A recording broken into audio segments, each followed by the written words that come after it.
Hey guys, welcome back to my channel. So today I really want to focus on talking about things that will, or practices that will allow you to see improvement in your skin very fast, okay? And 5 things, I think I'm going to attach, or I'm going to add another one, like 6 things that I have changed and I have been learning throughout the months and years since I've been doing my skincare, or last year and this year, like the things that I have learned about my skin and about the skin in general, and I really want to share them with you. So if you want to hear what I have to talk about, continue watching. Don't forget to like and don't forget to subscribe to my channel. I would really appreciate it. Okay?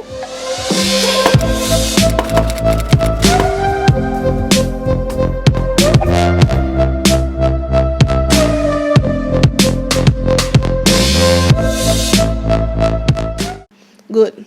So we're gonna start first with I wrote them all down so I could express to you in a easier form or format.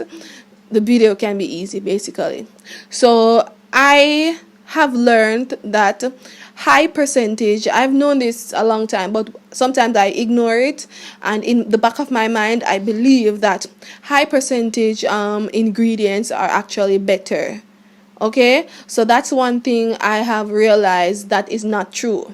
Okay, and how do you know it's not true? When I start to look at retinol are very like the king of all ingredients, skincare ingredients. Retinol, when you talk about percentage and prescription versus over-the-counter retinol at 0.5, prescription retinol at 0.1% can be more effective than over-the-counter retinol at, say, 0.5 or even 1%. And that's just the nature of certain retinols. And of course, we would know that the more potent ingredients would usually come from the doctor. Okay, but people would think that, oh, it's a higher percentage retinol, so it's better than, say, for example, a 0.1% retinol. But it's not actually true. Okay, so higher percentage ingredients are not necessarily better. And another example is antioxidants. Antioxidants can be, for example, antioxidants can be at the lower end of the ingredient list, but still effective.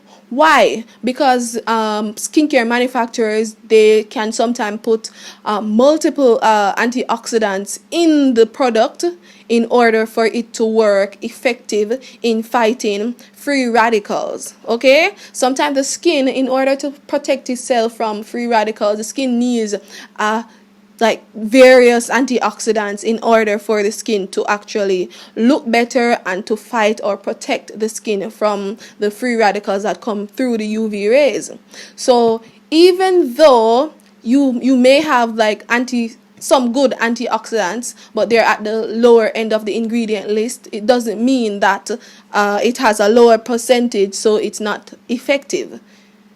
It only means that maybe that antioxidant is there with another antioxidant, and maybe that product has multiple antioxidants in it, so it is more effective if the antioxidant that is in the product is at a lower percentage, because there are multiple antioxidants in the skincare product. Okay, so even though sometimes you might see it at the lower end of the ingredient list, meaning not the top 5 ingredients, it doesn't mean that it is going to be better, because skincare products are formulated in a specific way in order for it to work. And while it is important for you to know the top 5 ingredients on the ingredient list, that should not be the criteria or conditions to determine whether or not a product is actually effective. Okay, so that's something to really look into and to think about. Another example is like glycerin. When glycerin is listed high on the ingredient list, it means that the product is going to be a little bit thick. It's going to have a viscosity, a thick, nice, rich viscosity.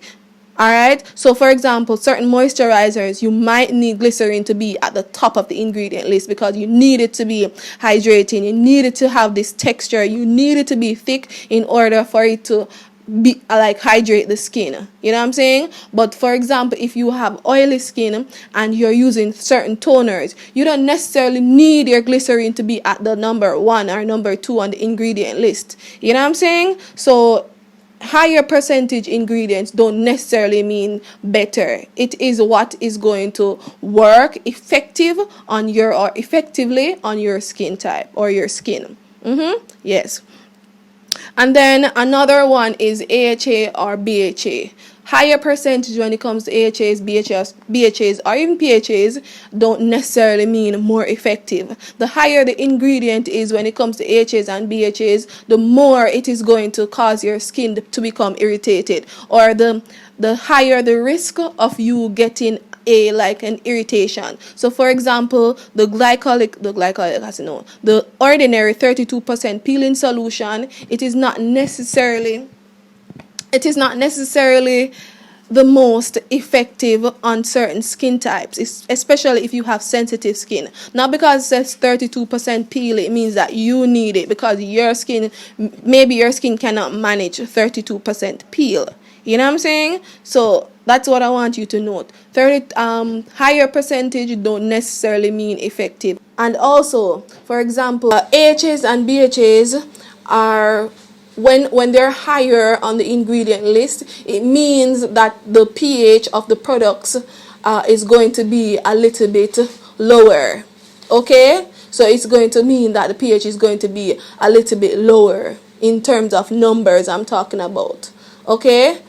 When the pH is a little bit lower, it means that it is going to be more acidic, and it's going to mean that it is going to be more irritating on the skin. So you have to really take into consideration some of these AHAs, PHAs, BHAs that you're using, and try to figure out if you want that type of ingredient on your skin. These AHAs and BHAs are not necessarily effective on all skin and all skin types. Okay, or ethnicity. Alright, so just please to note that carefully. Okay, yeah. And the next one that I would say is scrubbing or over exfoliating your skin is going to allow you to get rid of your acne, your hyperpigmentation, everything. Scrubbing and exfoliating the skin will not allow you to achieve anything when it comes to your skin being flawless, or it's not going to do anything. The only thing scrubbing and rubbing and doing all of those things, over exfoliating your skin, is going to do is cause you to get irritations. Okay? And for example, when you get those crazy breakouts, don't get so anxious and so happy and excited. Oh, well, I get a breakout. Now it's time for me to go in with my harsh ingredients. When you get a breakout, that is the time for you to actually spend some time to take care and to nourish and to nurture your skin. Yes, guys.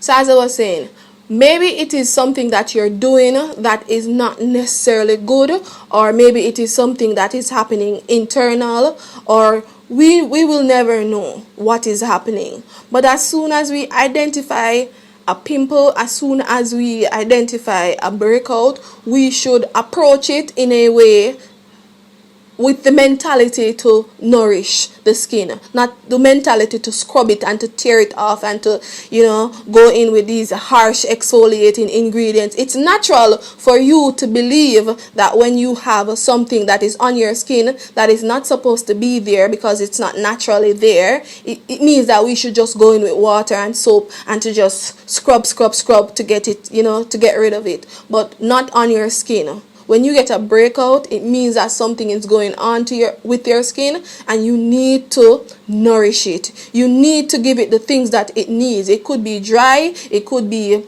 maybe oily, it could be anything, sunburn, or just damaged by external factors. We need to go in with a nourishing or nurturing attitude to take care of it. It's almost like a mom and her sick child. Okay, when the child is sick, she's not going to go everywhere and find all different type of medication and stuff it in the child.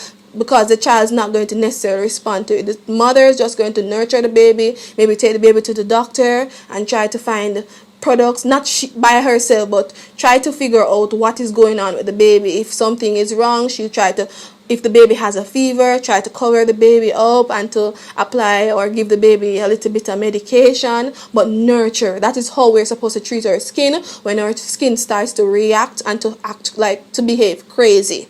Not supposed to go in and scrub and over exfoliate and do all this crazy stuff, because it's not going to give you anything at the end of the day. Only thing it's going to give you is irritation and more problems, anxiety and stress. Okay, so go in with the attitude to nurture your skin. Okay, find out the problem and nurture your skin. If you have to exfoliate, you can exfoliate, but don't over exfoliate. Don't with excessive scrubbing, 3 times a day scrubbing, in the mornings, in the evening, just washing and scrubbing and washing and scrubbing because you want your skin, you want whatever problem to go away. And buying a heap of product, a lot of products, one for dark spot, one for hyperpigmentation, one for pimple, and you're just doing too much.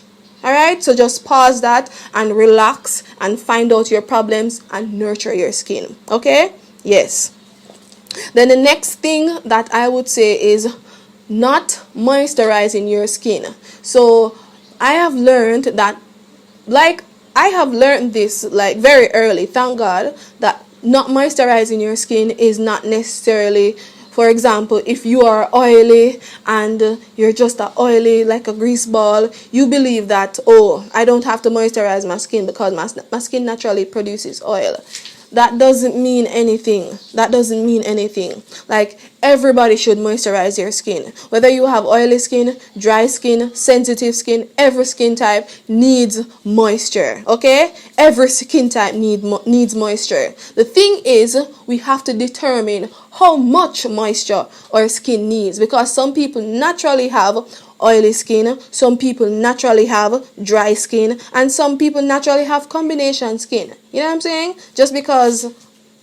Just from you just being yourself, you have that type of skin. You know what I'm saying? So what we should do now is to determine the level of moisture our skin needs. Okay, and every single day we moisturize. We never skip moisturizing step. So you never go in with your cleanse and all of that and then leave the moisturizer because, no, I don't need moisture. My skin, yeah. You know what I'm saying? When you do that, do you know what you're doing? You're prematurely aging your skin. Eventually, when you start getting into your 30s, late 20s, you're going to realize your skin is going to have a little bit more texture, it's going to be a little bit more wrinkled, and you're going to look a little bit older. Yes. Okay? Because you don't have any moisture in your skin. And as we age, as we get older, our skin actually lose moisture. Okay, and this is not just me talking from my mouth. This is actually scientific evidence. There's scientific evidence to back what I am saying. You know what I'm saying? As we age, we lose water. And when we lose water, what do we need to do? We need to hydrate it. Yes, it's just like a runner when he runs, or he or she runs and runs, you know, their body, it loses moisture. They become dehydrated. They become tired. They become weak. And then you can actually see it on the individual. It's visible. You know what I'm saying? And as soon as they hydrate, they drink water, they're like ready again to take on the world or to take on another track event or whatever they do. You know what I'm saying? That's the same thing with the skin. Whenever we take it, like strip it of its moisture and so forth, it becomes dull. It becomes old. And over time, if we stop moisturizing our skin can end up looking like old and sick. Because remember, it is moisture that allows our skin to have that elasticity. Yes, that's the word. Alright, so never skip your moisturizer. And if you see anyone that's skipping their moisturizer, tell them to not skip their moisturizer. And if they refuse to listen to you, just look out. Later on in their lives, they're going to have a crease, laugh lines that is deeper than the deep blue sea. You know what I'm saying? And they're going to have wrinkles and texture on their skin. They're going to start looking older. Why? Because they don't like to use moisturizer. So please ensure that you use moisturizer. Find a moisturizer that fits your skin type, but moisturize. Don't skip that step. Okay? In Jesus' name I pray. Amen. Alright, now the next one is, there is no excuse for you to not wear your SPF. A lot of people, my sister is one of them. She used to be like, oh, I don't want to use SPF because SPF makes me sweaty and I think it makes me a little bit darker. That's a lie from the pit of hell. Okay? A lie from the pit of hell. And she's here, there, over there, like confirming and say, that's true. It's a lie from the pit of hell. Like, SPF is SPF is very, very important for your skin, guys. And if you don't wear your SPF, just know that you're going to also age like what ages after a period of time? Like raisins. You're going to age like raisins, yes, like grapes that turns into raisins. Okay, so please to wear your SPF. And also, you're not only aging, you're damaging your skin, so you're going to be exposed to all type of skin ailments and problems. And don't only apply your SPF on your face, apply it to your neck. Yes, I have just started doing this lately. Yes, not because you have thick skin, melanated skin like myself, it means that, oh, the neck is fine, only the face is important because we're using all of these harsh ingredients. No, apply your SPF on your neck likewise, especially for the people that live in these tropical countries that the sun just loves us. Okay, but that doesn't mean that you who live in cooler climates, it means that you shouldn't wear your SPF. Wear your SPF. Just wear your SPF. Oh my gosh, I'm even talking crap. Just wear your SPF. Please to wear your SPF and don't miss it, and apply it to your neck likewise. So your face is not like nice and look like youthful, then your neck is like wrinkled and old. Please to wear your SPF. Okay? Please to wear your SPF. Wear your SPF the same way how you brush your teeth in the mornings. Okay? Because you don't want to have stinky breath. Do the same thing with your SPF. Alright. I'm done right there, so I'm done. I'm finished. Now, the next one, this is number 4. I am going to be, because I am guilty of this. Okay? Let me just pause for a moment. Okay, guys. So, the next thing is, the next and the most important thing that I have learned, and I have been so guilty of this one thing. Do you know what this thing is? Do you know? I have been the girl that loves to exfoliate and loves exfoliating routines and loves, I used to love hyperpigmentation routines. Like every single day of the week, there's a different version of a hyperpigmentation, an exfoliating, an AHA, BHA routine. And guess what? I was doing little to no hydration. And you know what that caused? That do you know what happened or what has been happening to my skin because of that? My skin has suffered. My skin has suffered dearly. Yes, my skin has suffered dearly. I remember 3 months ago, guys, I was having an extremely bad, like dehydrated, peeling skin. And it wasn't because of using harsh ingredients at one time, per se. It wasn't because of using glycolic acid. It wasn't because of using AHAs or BHAs. It was using too many of those things in one routine. And that is a problem. So do you know what that means for me? It means that I had to go back to the drawing boards. It means that I had to get my hydrating ingredients. It means that I had to moisturize my skin. It means that there was a lot of hydration routines within my skincare routine for the entire week. Okay, so what I want to encourage each and every person to do, make sure that you exfoliate because it's important. But guess what? Make sure that hydration is the center of your routine.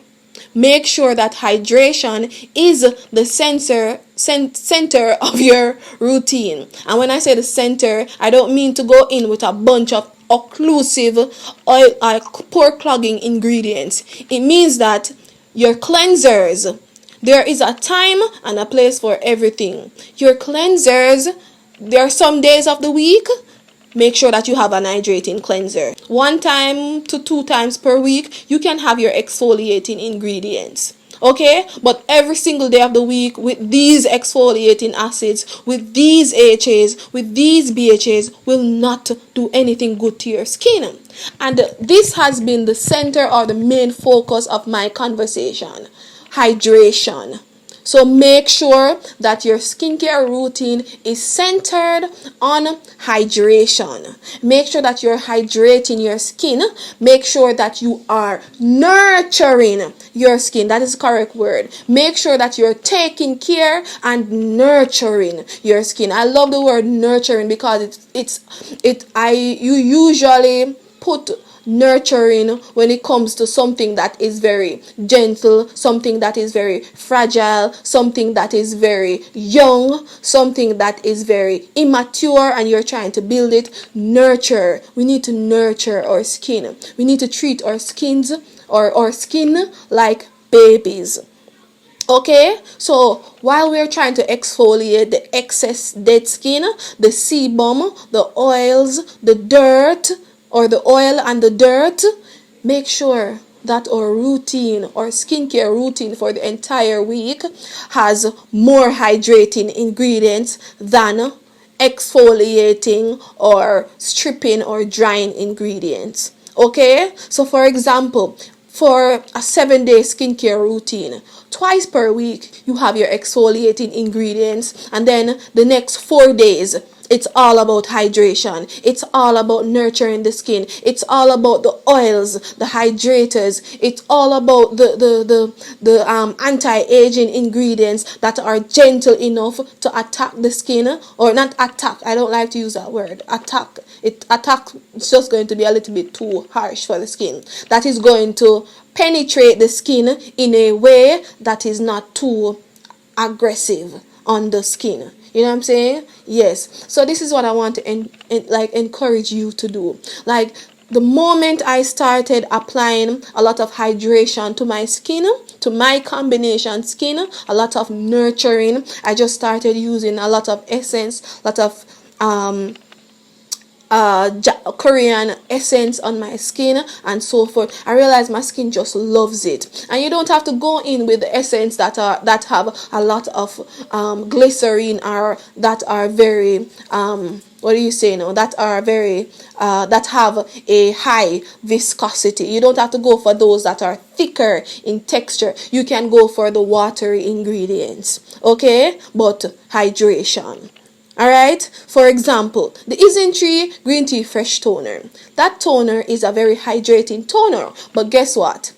If you have excess oil, it's going to take care of that. So at the same time, while it's a hydrating ingredient, if you have combination skin, if you have oily skin, it will work for you. Now the other toner that I'm also using, this toner, this is from Frudia. It's a blueberry fruit extract toner. While it has a higher viscosity than, say, a green tea fresh toner from Zinc, it has a little bit more of a hydration, so it's perfect for combination skin. If you have another skin type, for example, extremely dry, then for example Rovectin Skin Essentials toner, it has a higher viscosity, it's a little bit thicker, that would work for you. So if you look, all of these ingredients, all of these toners are hydrating ingredients. They don't have any AHAs or BHAs in them, but they have nurturing, calming, soothing ingredients that are going to really calm and allow your skin to be nice and just fresh and just radiant and all of the good stuff. So this is what I want to really encourage each and every person to do. Ensure that your skincare routine is about nurturing it. So we are protecting the skin from getting old before the time. You know what I'm saying? Or or what should I say now, or encouraging the skin to age gracefully. That is what we're doing. Encouraging the skin to age gracefully. Okay? So please to make sure that hydration is, or nurturing your skin is your number one priority. So while we are exfoliating 1 or 2 times, hydration is should be your priority. Everybody's priority. Okay? You can figure out what level of hydration you need, but it should be your priority. Yeah, that is pretty much it for me. So let me just recap what I just said. I would say like higher percentage ingredients are not necessarily better. 2, scrubbing and over exfoliating your skin will not get rid of acne and hyperpigmentation and dark spot and all of that. Okay? Number 3, not moisturizing your skin is going to cause you to look like an old raisin. Okay, it's going to make you age like a raisin. And 4, there is no excuse for not wearing your SPF, and not wearing your SPF on your face and on your neck and even on your body. No excuse. And then the next one is your routine should should surround nurturing the skin and not over exfoliating and using a lot of harsh ingredients on your skin. Yes, guys, so these are what the 5 things that I'm going to really talk about, or I'm going to encourage us to really do, and it has changed my skin, and I want to encourage you too, because a lot of people always come to me, give me a routine, I'm going to get this exfoliating acid and all of that, and while they're good, I want to encourage everybody to put some hydration in your skincare routine. Find a hydrating ingredient. Put more effort into hydrating or essence if you are into essence. Put more effort into finding a good moisturizer. Put more effort into adding calming, soothing ingredients in your skincare routine, because they will encourage your skin to look better. And that's all I'm encouraging everyone to do right now. And I just want to thank you right now for sitting down and listening to me, because this has been it's been a rough ride, but it's been very, very good, because I have been learning and I want to teach you. I want to share with you my experience, and I really want to encourage you to practice the same things that I am practicing, the things that I have been doing that have shown me good results. Okay, so I just want to encourage each and every person that's on a skincare journey, that want good skin, that want healthy skin, I should say. Continue to hydrate your skin and continue to follow these very good steps, or these excellent recommendations that have also changed how I approach my skincare routine. Okay, and I just want to thank everybody for sitting down and listening to me, watching me wherever you are in the world, because this is an what should I say? It's an extraordinary moment to learn something new. Alright, well, this is it for me. Thank you so much for watching, and don't forget, guys, to like, to subscribe, and to share this video with your friends, your families, your sisters, everybody that you know. Okay? Yes, because it's important for my channel to grow. Praise the Lord Jesus. Thank you, Jesus. Mebosa. Hey. Alright, so this is it for my video. See you in the next one. Bye-bye.